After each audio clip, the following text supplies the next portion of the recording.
Hello बच्चों, question है आपके सामने जेईई मेन 2025 का।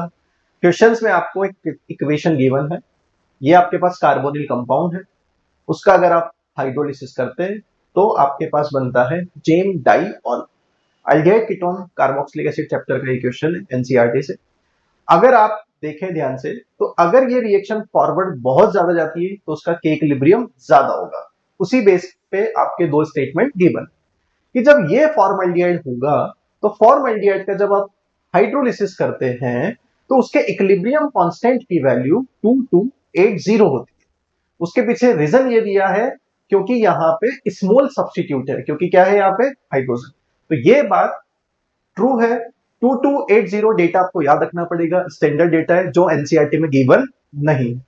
स्टेटमेंट नंबर 2 बोलता है कि in case of trichloro acetaldehyde, ये आपके पास क्लोरल भी इसको बोला जा सकता है, इसका इक्विलिब्रियम कांस्टेंट 2000 है। उसके पीछे रीजन दिया है minus I effect of CL.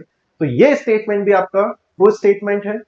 Data आपको एनसीईआरटी में नहीं दिया गया है, आपको याद रखना पड़ेगा।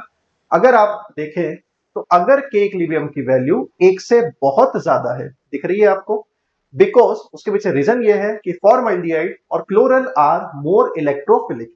क्योंकि ये ज्यादा इलेक्ट्रोफिलिक है तो रिएक्शन की रेट बहुत ज्यादा होगी, प्रोडक्ट की कंसंट्रेशन बढ़ेगी, तो एक के इक्विलिब्रियम की वैल्यू भी इंक्रीज होगी। इसलिए आपको इस क्वेश्चन का फाइनल आंसर टिक करना था कि दोनों स्टेटमेंट आपके ट्रू स्टेटमेंट है। तो आपको टिक करना है ऑप्शन नंबर 2। क्लियर हो गया बेटा? Option number 2। ठीक है, थैंक यू।